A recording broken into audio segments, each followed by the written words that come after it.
Hello, I'm Tim Loughton, Member of Parliament for East Worthing and Shoreham, and I'm just recording a short podcast on the latest stages of the European Union notification of Withdrawal Bill. Effectively, this is the bill that gives the government the power to trigger Article 50 of the Treaty of Lisbon, which then starts the process of the United Kingdom withdrawing from the EU, as the people voted for in the referendum for last June. Now, there's been a heck of a lot in the news about this. Brexit continues to dominate the headlines and is likely to continue to dominate the headlines for some time to come. But the Supreme Court decided that the government needed to have a piece of legislation passed by MPs and the Lords before it had the power to start that process by triggering Article 50. It's the government's intention to do that before the end of March. If that happens, then effectively we have a 2-year window for Britain to negotiate with the EU as to what our relationship with the EU is going to be like after we come out. If that all goes according to that timetable, it means that the UK will no longer be a member of the EU by March of 2019 at the latest. So what's all the fuss about? Well, this bill is a very simple bill. It consists of just 2 clauses. Effectively what it says is the Prime Minister may notify under Article 50 of the Treaty on European Union the United Kingdom's intention to withdraw from the EU. And that's all this bill says. It's a very simple power. Now, we debated this. We had several late nights of debating this bill earlier in February. And there were, despite the fact that it's a tiny bill of just 2 clauses, hundreds and hundreds of amendments by all sorts of members of Parliament wanting to put conditions on this bill. Now, at the end of the day, Parliament voted, we voted many times, and none of those amendments were actually passed. So the bill, unaltered, has now gone to the House of Lords. Last week in the House of Lords, their lordships, a crowded House of Lords for once, and most of them were actually awake, debated at length this bill, and this week it starts going through what's called its committee stages for fuller debate, and that's going to take a couple of weeks before we get to report stage and third reading, etc., etc. Now, if the House of Lords adds amendments to this bill, then it will come back to the House of Commons, and then we have to argue the toss as to whether it needs to be amended or not. Now, my view very clearly is this bill does not need to be amended. It's purely a technical measure to give power to the government to start the negotiation by triggering Article 50. It's nothing to do with what the terms of our final exit are going to be. It's nothing to do with the rights of EU citizens in the UK or UK citizens in the EU. It's nothing to do with what sort of trade arrangement we will have, the impact on various people up and down the country of us leaving the EU. So this just needs to go through in its current form, and I hope that the House of Lords will not seek to frustrate the process, hold up the process, because there are some who clearly still have not accepted the result of the referendum last year, and want to go and have a second referendum or just to delay the whole thing or undermine it in various ways. Now, whatever side of the argument you were on in the referendum decided that Britain's future was outside of the EU, and it's up to the government to bring about the best possible exit for the United Kingdom as we negotiate our way outside of the EU, and what our relationship is going to be. Remember, we're not coming out of Europe, we're just coming out of the EU.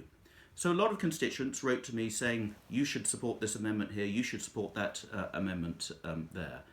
Well, when the time comes, there will be many debates, and ultimately the terms of our leaving the EU will be the subject of a vote by both houses of Parliament, and that's absolutely right.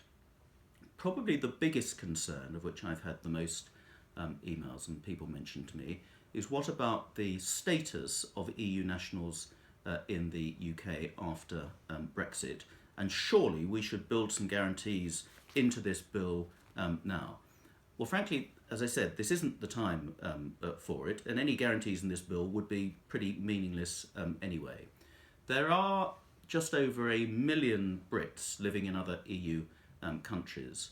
There's up to about 3 million EU citizens from the other 27 countries living, working, retiring in the United Kingdom.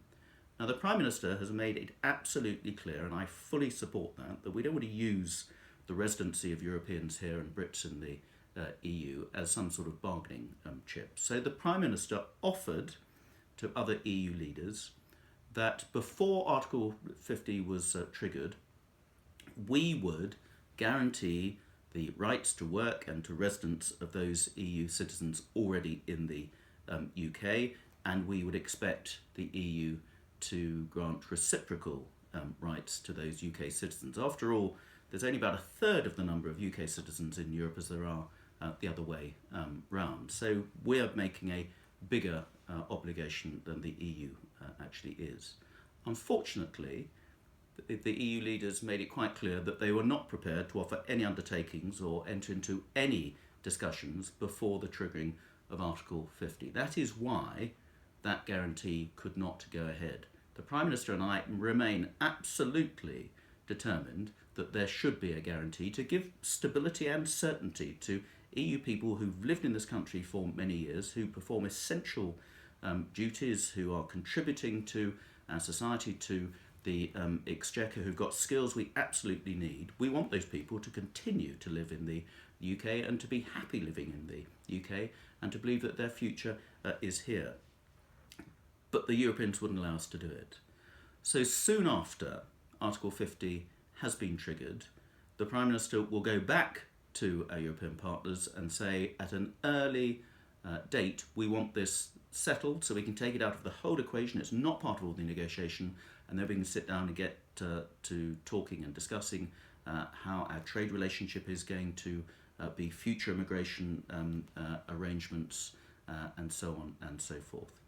So the fact that I voted against those amendments in the Article 50 bill doesn't mean I'm not in favour of giving those guarantees. It's just that this was not the place to do it. And actually, if we'd accepted a lot of those amendments, it would actually have hidebound members of the government going into those negotiations. If there were various guarantees that legislation had already locked us into, then our European partners would effectively, we have exposed our hand to them, and it would have, I think, really curtailed and constrained our ability to negotiate and get the very best possible deal for Britain as we come out of the EU.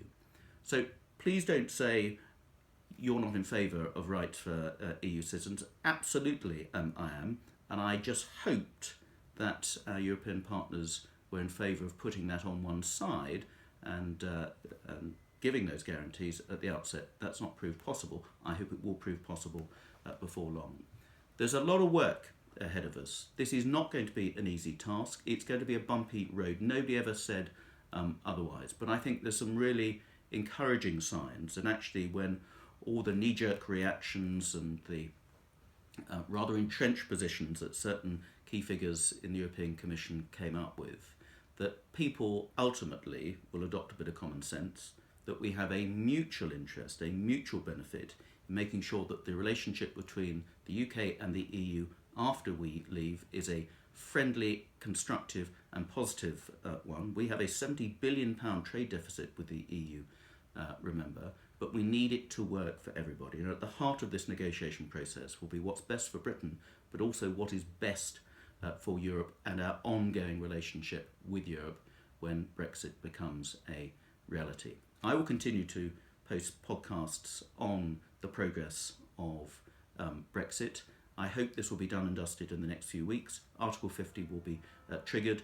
We can then set out quite clearly the sort of areas we're going to be negotiating on. The government, the Prime Minister, has already set out a 12-point vision in what she wants to get out of Brexit, and we need to have certainty for the long term, for us, for our partners, and for the rest of the world.